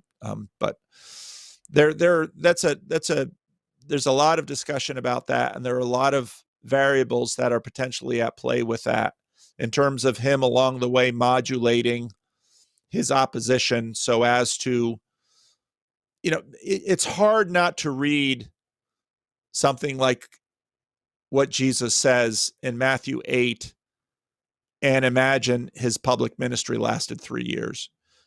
And in fact, there's evidence in that there were numerous attempts at Jesus' life before he orchestrated his death outside of Jerusalem. And, one of the perpetual questions about Jesus' death is, why didn't they stone Jesus like they did Stephen? Because it's a little bit strange that there's these comments that basically say the Sanhedrin at that point didn't have the authority of capital punishment. And a lot of people have pushed back on those comments. The difficulty that we have is our view of history we have so little data to work on that there very well could have been, just at that particular time between Pilate and the Sanhedrin, that Pilate had basically said, maybe a whole bunch of people had been killed. Maybe a Roman citizen had been killed for some reason. And so, there's all this ongoing political stuff that is constantly happening, which would completely not be visible via the very few strands of outside biblical history that we have onto this period. So it could very well be that Jesus himself was basically planning to be killed by the Romans, and so was delaying making sure that he would be brought up on charges so that he would be killed by the Romans, because Jesus being killed by the Romans, was it my last question and answer last week that I was talking about this? It's if Jesus was simply stoned by Stephen, the story would be different. And I don't think we would have had the evangelization and conquest of the Roman Empire. And I don't think we would have had, therefore, the Christianization of the whole world. And so Jesus needed to, for so many reasons, to be killed the way he was killed. That's, I think, absolutely foundational to the story, not incidental. And I think the Gospel of John, I think the other Gospels bear complete testimony that Jesus completely understood when and how he was going to be killed and that he would rise from the dead. And Jesus says that 3 different times in the Gospel of Luke to his disciples before his death. And quite understandably, they don't get it. So, did Jesus have a Messiah complex? Yeah. And he's the only one that has a right to have one. And in terms of how this feeds into the secrecy, that very well might have been a part of it. He didn't want to die in the Galilee. That wouldn't have fulfilled scriptures in the way that he ties in the prophetic tradition of the Hebrew scriptures with himself. He needs to die in Jerusalem. Jerusalem's that important. He needs to die outside of Jerusalem. He needs to die like the prophets. He needs to initiate this tradition, which Paul will pick up on. There's so much in that Acts 13 passage. I have nowhere, really with a sermon, if you're going to keep the sermon to less than 30 or 40 minutes, and you're going to have an introduction that's going to be broad enough to hopefully connect with a lot of people, you only get 10 minutes of real teaching, even in a 30-minute sermon. Everything else is just setting up for it. And so that's part of the reason in my preaching, what I try to do in my sermons is I just try to set up the biblical passage so that people can hear it better. And I think that's something that I've developed in terms of my own preaching style. And there's some strengths to it and some liabilities to it. And sometimes people notice that my sermons are a little strange, but that's what I'm really doing in my sermon. I want people to hear the scriptures better. And so, but yeah, no, Jesus had a Messiah complex and he deserved to have it. The reason a Messiah complex is a problem with us is because I am insufficient to die for the sins of the world. And again, my basis for that is the Heidelberg Catechism. And this is also my resistance to Sam, what kind of sacrifice must we have to accomplish what Jesus accomplished? He must be fully man and fully God. And the Heidelberg Catechism walks through that in the simplest, easiest way to see. So, yep. The reason Messiah complex is a problem is because we are not Messiahs. It is not a problem with Jesus because he is. Matthias, Paul, our recent conversation meant a lot to me, and I got such a positive vibe out of it that it still remains. So I want to thank you for that. Well, I thank you for that. I thought it was a great conversation. I really loved it. My question, last Sunday on the Catholic voice chat, some participants said something like Protestants should make up their mind and return to the one true Catholic Church. And the Orthodox said, oh, those Catholics should get over that whole Bishop of Rome thing and understand that Constantinople and the Byzantine Empire was the true Roman Church. And we're at least not so. We don't have a Messiah complex that we imagine that only one of our bishops is the true one. It's the introduction of the Orthodox give the Protestants a little cover because they can sort of say to you two, if you two make up, well, and in fact, I had a Christian Reformed minister, a friend of mine, say exactly that. He says, if the Orthodox and the Catholic make up, I think we got to go with them. And point taken. Even though I am still in the process of connecting to some Protestant splinter communities, I am willing to listen to and contemplate such statements because I think we should all wrestle with those kinds of questions. I think you're right. But for most folks, I don't think such statements will achieve the supposed outcome because they will lead to reactive behavior and more Protestantism. No, I think you're exactly right. In one of your Q&As last December, you talked about the telos of Protestantism, and you stated, one day the protest needs to end. Yeah. Which in your mind is one of your most important statements. Do you have a specific ideas of how Protestants should work towards the day the protest ends in their communities? I think that's something that can happen in estuary. And that is something that I have been blessed by. I mean, we started this Bridges of Meaning Discord server as sort of a meetup, and we didn't know that all the Orthodox and Catholics would come in. And they've certainly created an ecumenism here in this space, which I think is, I don't want to be disrespectful towards sort of the high status theological ecumenical conversations that are having between theologians. I think that's very important work. I think evangelicalism in many ways has been an ecumenical movement in the United States, and increasingly so, even though there are obviously still some big tensions with Roman Catholics and Orthodox. So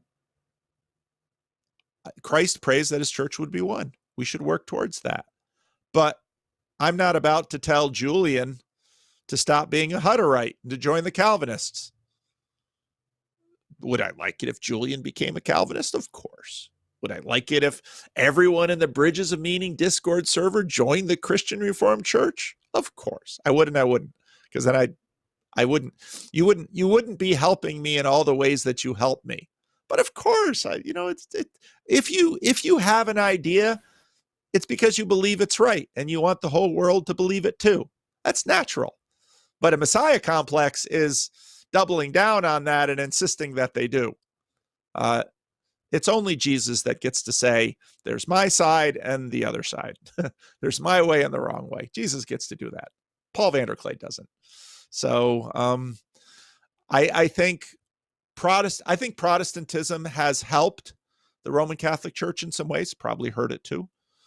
I think it's probably going to help the Orthodox Church, probably hurt it too. So yeah, it's a big deal. And so I think this estuary for me is really a wonderful place where I get to, the Anglicans, that's been a cool thing, getting in touch with the riches of the Anglican Church. I mean, because before any of this, I had a whole lot less knowledge about many of these other traditions. And now I don't have knowledge of these traditions via theological differences, which is sort of the mappings I had before. I have a much richer knowledge because it's not that I can read Catholic theology and see where they differ from some Reformed theology. I can have fellowship with Roman Catholics and see where we're alike and we're apart. And of course, Roman Catholics are a tremendously diverse bunch of people. So yeah, it's a big conversation. So I think what we're doing here in estuaries are furthering the union of the church. And do you think the end of the process simply means all Protestants become Catholic? End of story. Is the Catholic Church today what it was in 1517? No. What is the Catholic Church? It's a structure. It's a tradition. There's an entity there. But the Pope is trying to abolish the Latin Mass.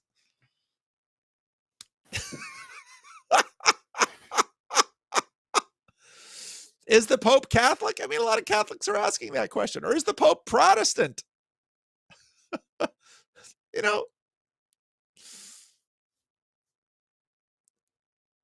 We're part of Christ's body. We're baptized in the name of the Father, Son, and Holy Spirit. I know I'm probably annoying Sam when I say that. Although, anyway, so the Catholics have a structural, that their focus is on a structure. The Orthodox play differently with structure. The Protestants play differently with structure. As a Protestant, I look at how much structure is there in the New Testament for a church. The Christian Reformed Church tried to map onto that in some ways, elders and deacons. But you always have to sort of fudge around the ends too. And so is a minister of the word an elder? And they differ with the Presbyterians on some of those things. So it's, yeah, this will be with us. So we'll keep working on it. Seconding Topher's question. Did that one already.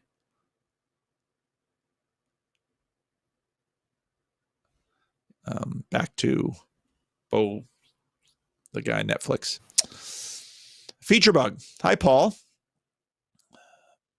I was fascinated to learn about two recent conversations that symbolize the inversion of fools pattern of Peugeot Roos V. Ex-pickup artist converted to become a devout Orthodox Christian, and Milo Yiannopoulos recently convert to Catholicism. I don't know how recent he is. He just decided to... Milo. What a story. What a story. It's easy to be dismissive of Milo, but every now and then, the fool. I think Peugeot has a great point with that. And they had a fantastic Milo had a conversation with, I'm going to have to watch that. Oh, he linked. Good. That'll be interesting. Boy, the central point of disagreement was Roos the Orthodox. My primary concern should be to grow in holiness and save my soul. I need God. God doesn't need me to save the world. Sounds like a Calvinist. Versus Milo, Catholic. No, holiness is important, but we can't just be praying all day. We need to engage the world and save them. Well, no one ever, here's the irony of Calvinism, to get back to that point.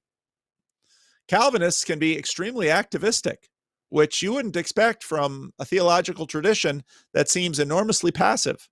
But this is kind of how these things work.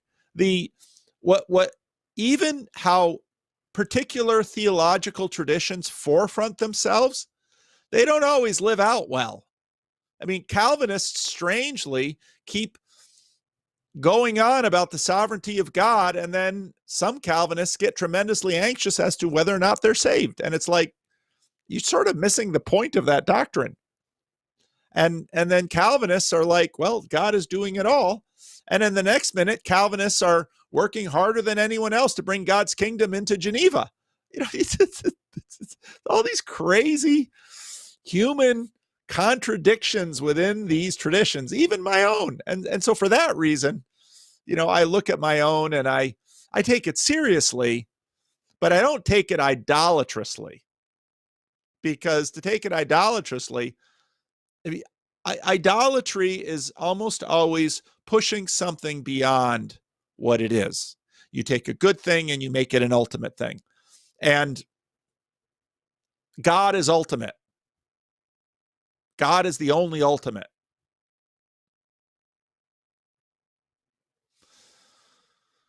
Holiness is a gift. Holiness is something we must strive for every day. Both those things are true.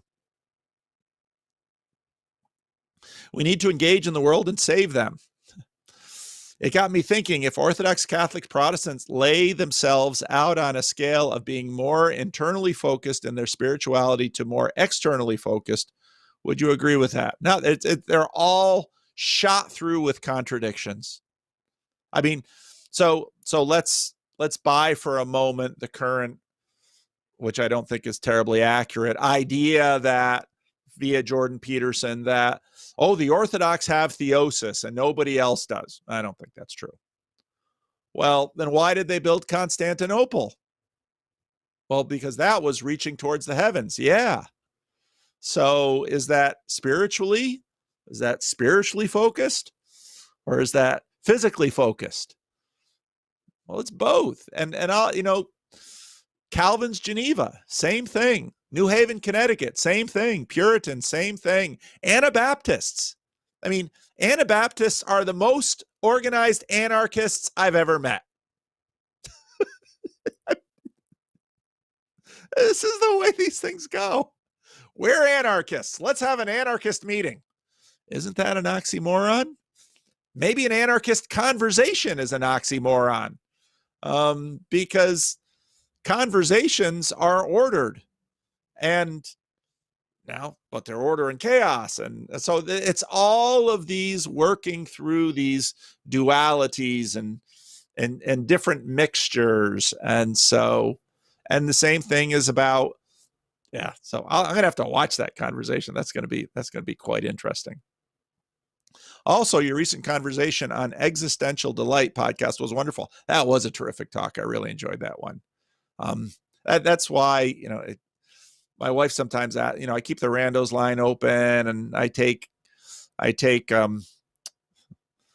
I say yes to interviews on podcasts, seemingly no matter how small, and some of them go better than others. But to keep sort of a line open that I don't control is just an opportunity for being blessed in ways I can't anticipate. So there you made a deep point that I understood as the trend toward orthodoxy is a reaction to postmodernism.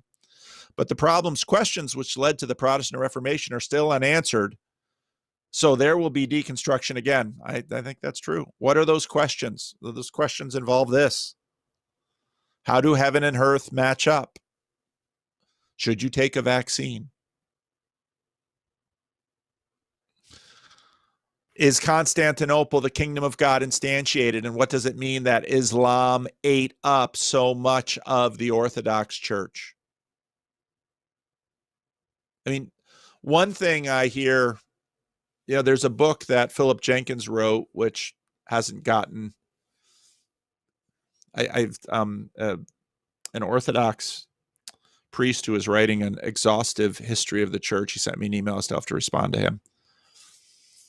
Once, was offering to send me his books and so that I might treat them on my channel. And I'm excited to do it, but I'm nervous about my own ADHD that I won't give him what he wants in that. But the Islam is something that the church continues to need to think a lot more through. Why did the kingdom come and go away? Now, of course, Chesterton, and to a certain degree, Peugeot, is talking about that. I don't think it's disconnected with the deconstructions that we have in American Christianity right now. Christ lets parts of his church die to burn off old wood, mortification, purification, testing. All those themes are there available. There are issues. The truth of science cannot be denied. Some of those truths challenge some other things we in the church hold dear. We have to keep working through those issues. And I think they impact Catholicism in different ways than Protestantism, yes. And Protestants can learn from Catholics, yes. But I'm not sure we by any means have all the answers. And I think it's for these reasons that God keeps working on us through all these different things. So these questions of science and technology and religion, of heaven and earth, of initial participation, loss of participation, final participation, scientific image, manifest image, the relationship between symbolism and, let's say, written text, relationship, so many aspects that, Protestantism, and lately, again, I'm reading this book from a professor of mine in college, The Religious Roots of the French Revolution. So after I go, I'm going to, queue up a whole bunch of videos to be released while I'm away on vacation. It won't be up to my usual pace, but there's some great conversations that are coming. And one of them was with someone on the Discord server who is a Roman Catholic in Quebec. And, she and I were talking about the history of the church in Quebec, and Peugeot has touched on it. It's fascinating what happens when French Roman Catholics deconvert and how that gets manifest in their take on secularism. And she was telling me about how all these massive, beautiful churches in Quebec are getting sold for a song because, and then how Quebec is in some ways more secular than the rest of Canada, which is already pretty secular. So there's a ton here.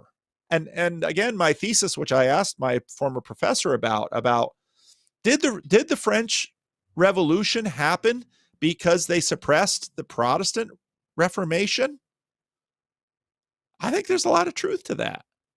And we they deal with those questions academically, but we've not even scratched the surface. And so then the secularization of Quebec, the caving of the church in Quebec. And, in Peugeot's family, that led to, the church started going a bad direction, the Roman Catholic Church. So Peugeot's parents went Protestant, and then Jonathan Peugeot went Orthodox. Right there in that family story is a fractal of what was going on in Quebec, which is a fractal of the relationship between the French culture and the Protestant Reformation. Don't forget, John Calvin was a Frenchman, and Geneva was flooded with French Protestant refugees. And that then, there's so much to work through. We don't have time in this dispensation. Part of what we'll do probably in the age to come is to continue to work on these things. Now, I think it will be in an improved dispensation, but we don't know about the God-ordained limits of that dispensation too, in terms of what all God has in store for us. And again, if you believe God is good, if you can trust God, we should be nothing but excited about the challenges and the glory that await us. So, yeah. Are those doctrinal differences part of the natural symbolic order? Oh, natural symbolic order. You put those three words together. Oh boy, how dare you do that when I've only got 15 minutes left? I'm not even going to touch it. You just blew my mind. Natural symbolic order. Talk about the prophet of purpose and nothing is arbitrary. And Jonathan Peugeot, natural symbolic order, holy Protestant Orthodox Catholic convergence, Batman. Just those three words. So, big gold star on putting those three words together, because that's huge. And it's why I see myself as so incredibly blessed by you, the people in this Discord server, and you, the people listening to the live stream.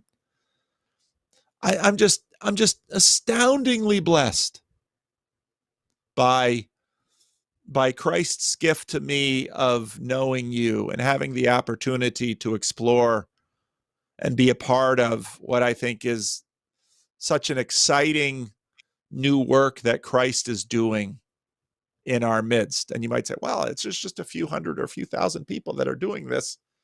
Yes, but so what? Jesus only had 12 apostles. Jesus had a little inner group of 120. We're getting the opportunity to mend fences and repair ties between parts of the Christian faith that have been fighting each other. I so look, and even someone who is one way to think about John Vervaeke is self-imposed exile from the church. And so I really look forward to Thunder Bay and meeting Jonathan Peugeot and John Vervaeke and sharing a stage with them and sharing a meal with them and getting to know them. I get to do this. I'm thrilled. I'm excited. Yeah, there are days that I think, oh, what have I done? What am I doing? Why am I doing this? This is nuts. All of the hassle and the bother but then, Richard Zurich was, he and his parents were at Living Stones last Sunday, and they took me out to lunch. I forgot my wallet. It was so embarrassing. You go out to eat with someone, it's like, oh, I can't afford to pay because I forgot my wallet. And but they, got to meet his parents, his father and his mother, and he's on a college tour, and it was awesome. It was awesome getting to know them. What a delightful family. What's so wonderful to hear their story. And there's just one little family. And now, to have my friendship with Rick, my wife sometimes is like, she's a little jealous of Rick sometimes. Oh, you and Rick, why don't you marry Rick? Nope. Me and Rick, not that kind of relationship. Trust me. But, so now, my friendship with Rick and my friendship with Joey and James and the other meetup people. And gosh, have I been blessed. And so even the tensions between Protestant and Catholic and Orthodox, on one hand, yeah, there's sometimes animosity and hard feelings and those things, but on the other hand, I'm high in openness. So viva la différence. I can't speak French. I wish I knew French, because I after that conversation with the woman from Quebec, I was like, oh gosh, I so want to know what happened in Quebec. I so want to travel to Quebec. And then I was talking with Catherine's husband this week, and he's like, oh, come up by us in Northern Ontario. And it's like, oh, I want to go there too. And then I think, I've got a church, I've got a family, I've got limited vacation, I've got limited lifetime. I can't do this. But then what do I have in Christ? Not only will I meet Abraham, Isaac, and Jacob and celebrate the banquet of the Lamb with them, not only will I meet David and Moses and Augustine and Origen and,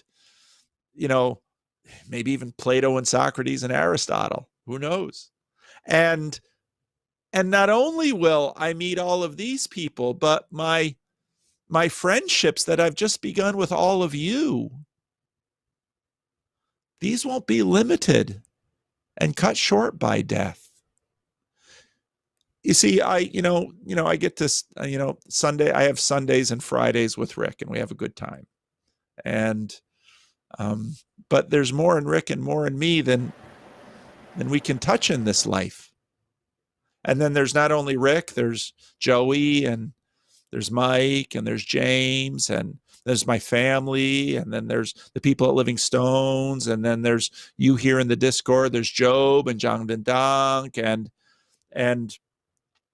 Catherine and her husband, and Jordan Peterson. I mean, there's just so many more people I want to spend time with.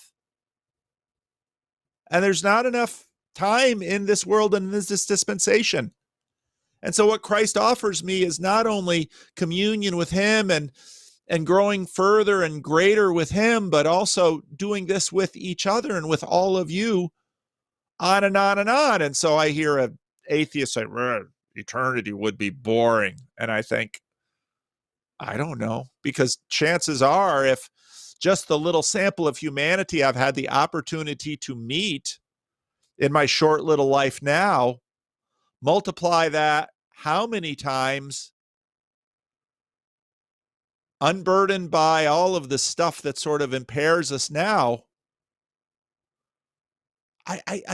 this floods my imagination, and my love for Christ grows, and my love for you all grows. And yeah, do I want to get up to British Columbia and sit down with Sherry and meet her goats and, meet her family? And yeah, if we do a meetup, maybe I'll get to spend a little bit of time there. And do I want to meet Job's baby? Yeah. And there's not enough time in this world for all of that. But what does Christ offer us? New heavens and new earth. Now, again, atheists are going to be skeptical about it. Okay. But I think I'm desiring the best possible thing. And the vision of that thing, which is afforded me by the church and by the communion of the saints, that encourages me to actually believe it, brings me real joy now, and generosity and desire for more of that here and now, all the way onto and into eternity. Why would I believe the death is the end? Why would I want to spend my life believing that? I'd far rather believe what I believe now. I mean, I'm even going to sit down and get to debate Luke about universalism.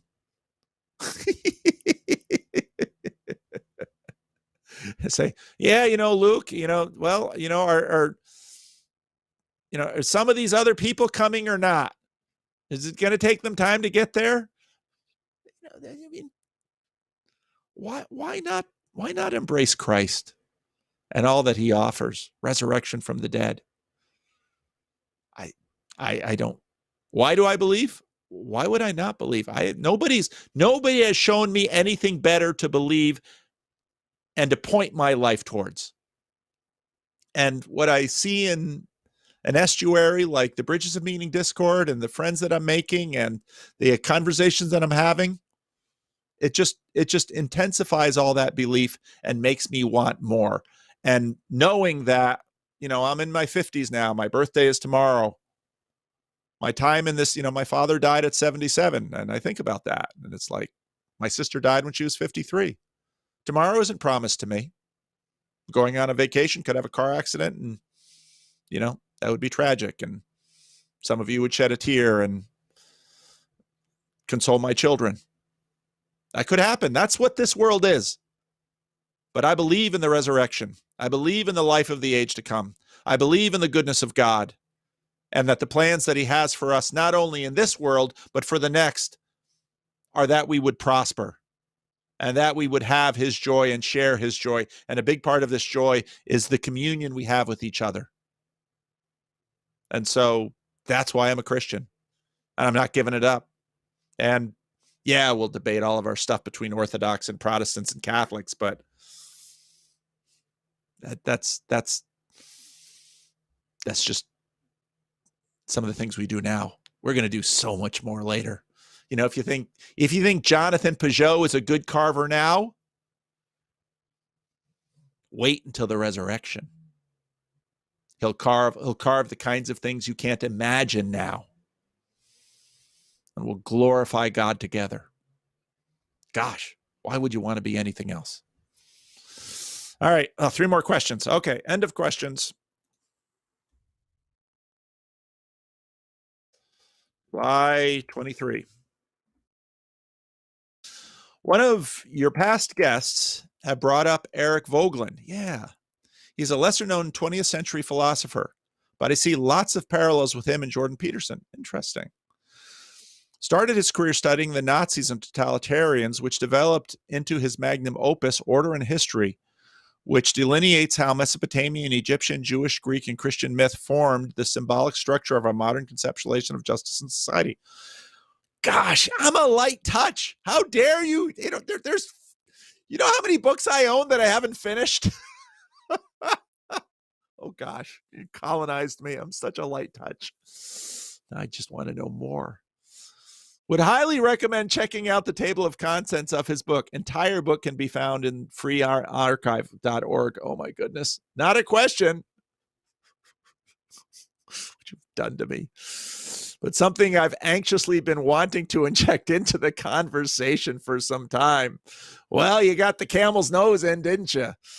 Eric Voegelin. Well, there we go. We'll see what time permits. Again, that's the perpetual frustration in my life. It's like, so you sit down and you meet Richard's family, and it's like, I could spend days getting to know these people. Wouldn't it be great if we lived next door and, watch Richard develop? He's already got a great start as a young man, interested in all sorts of things. And when we've been there 10,000 years, bright shining as the sun, we've no less days to sing God's praise than when we first begun. This is what is offered in Christ. Won't you say yes? Won't you say yes? Now you say, I don't believe it. Fair enough. Why don't you ask for the faith to believe such a good thing? Yeah. Getting all evangelistic on you, aren't I? Okay. Hello, Paul. The Bridges of Meaning Writers Club has been hosting a Divine Comedy Book Club every Monday, 6:30 Eastern Time. There's a commercial. Interested in the Divine Comedy? Want some conversation of partners that can walk you through it? Bridges of Meaning Writers Club, Divine Comedy, every Monday, 6:30 Eastern. And we are currently progressing through Purgatorio. Well, that's a good thing to do in Purgatorio. After having finished Inferno, I'm glad you finished with Hell. I would like to know if you had any thoughts on the Divine Comedy from your own experience with it. I took, so Calvin College, when I was there, had an interim period, which was a January period, which was basically a 3-week class. You could kind of take anything you wanted. And my sophomore year, I believe, I took, my freshman or sophomore year, I took an interim class on the Divine Comedy with Howard Rienstra. And he was a good history prof. Unfortunately, he died of cancer. And unfortunately, I took it too young in my life. If I would take a class like that now, gosh, I would gain so much more from it. But it's sort of this thing. In order to understand a book, you have to read the book, but you probably don't really understand the book until you've read the book. So I have just, I was a security guard then. I would sleep through class. I mean, I would go to class, but I would wind up sleeping in class. I've always been a little narcoleptic where, I'd sleep through church. I'd sleep through lectures. I'd sleep through it. You can find in my college and seminary notes, I'm taking notes and then the line goes, I fall asleep mid-sentence. I once impressed my sons. I was, we're out east for my father's funeral and I was talking to them. I'm not allowed to talk to my wife when I go to bed because I've done this to roommates all my life. Used to piss off my college roommate. We'd go to bed and you start having a conversation. I'd have a conversation with them and I'd fall asleep mid-sentence. And they'd, of course, be awake another half hour cursing me because I'm over there sleeping soundly. So I'm a very bad roommate in that way. So anyway, I took a college class on the Divine Comedy and it was really cool, but I don't remember anywhere near as much as I should. And that's yet another thing on my list that I look at and say, gosh, I'd love to spend hours exploring the Divine Comedy. What an important piece of literature. What a masterpiece. What a crucial element to the whole development of modernity and the transition that happens in the high Middle Ages. Say, well, why don't you come to the book club, Paul? Yeah, why don't I? 3:30 on a Monday? I'm usually making videos that are appearing on my channel. Well, maybe, Paul, if you made less videos, you could do more of these things. Yeah, but I make videos because that's how I think out loud. So there you go. Advertisement. Divine Comedy Club every Monday, 6:30 Eastern. Sounds awesome. So glad you guys are doing it. John James, dear Pastor Paul, I've been reading a lot of the Bridges of Meaning discussions. And feel like many people are chasing their tail over small differences. Really? I'm shocked. You mean there's chasing tail on small differences in a discourse community? I'm absolutely shocked. Have you watched my channel? I chase my tail over small things. This is what it means to be human. And now that's also part of, so the only video that Jordan Peterson ever tweeted out was the video I did early on why my young adult children are watching The Office. We chase our tail because we're working on stuff. And now if that tail chasing is of interest to you, it's because you're working on other stuff. And some people just get endlessly fascinated and obsessed over minutia. Other people don't. Academia is a lot of tail chasing.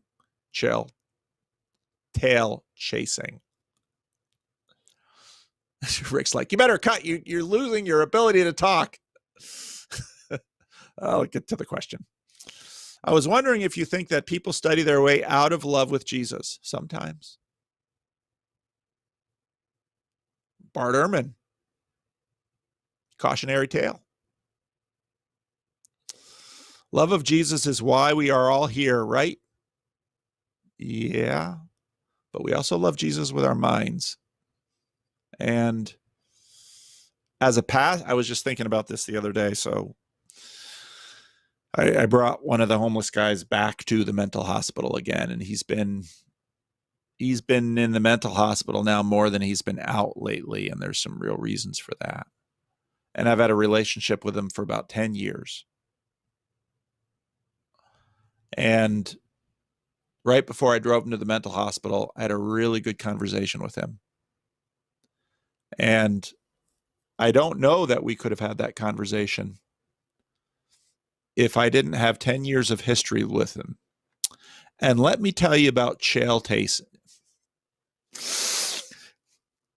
chasing. Rick is like, what are you drinking over there? Let's get tacos. Tail chasing and the mentally ill. I know people with OCD.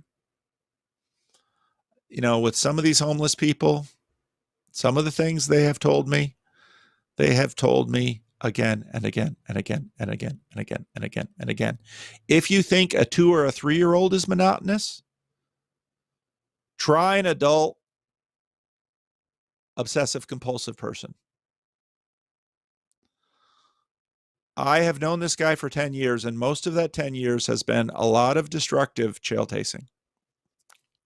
Can't I say that? Tail chasing. But I don't know that it's all been in vain.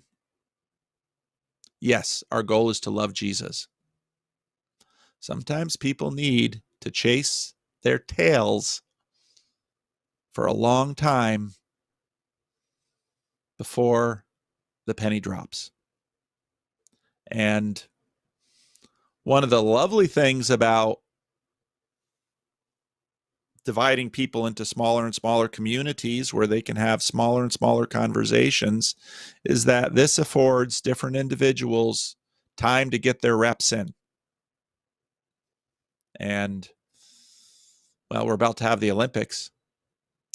Track is just running around in a big circle.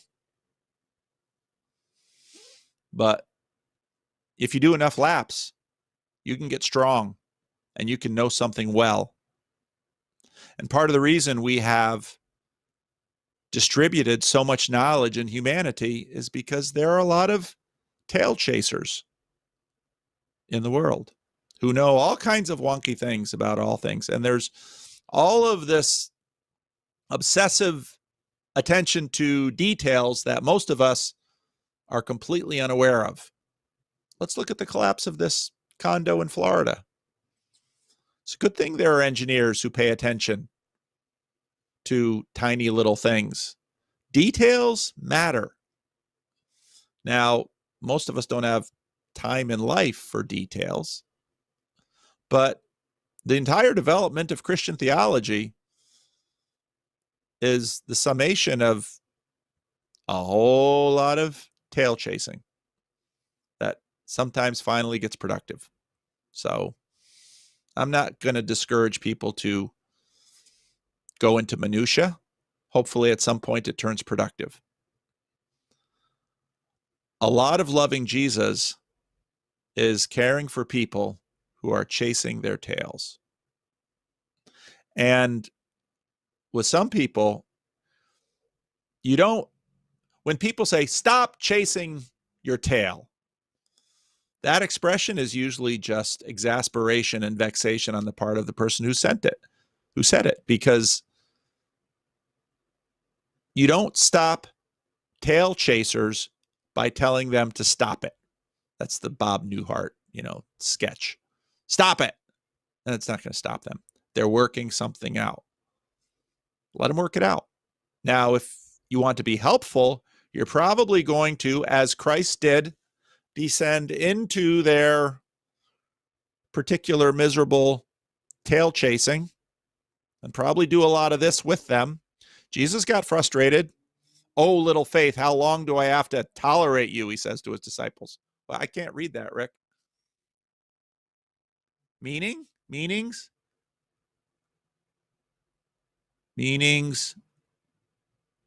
I can't read it. Anyway, I'm going to land the plane anyway. So, yeah, Jesus descends into our tail chasing. And in many ways, sin, a friend of mine, Tim Blackman, quoting someone else because he's a voracious reader, sin is just a goddamn waste of time. That's exactly what sin is. So, are there people wasting their time in the bridges of meaning discord? Yeah. So if you want to be Christ-like to them, you might descend into that room. And if you can figure out how to help people as they're tail chasing actually get productive, and so they actually start making progress, you bless them. And that's the work of ministry. It's pastoral care. It's the work of the church.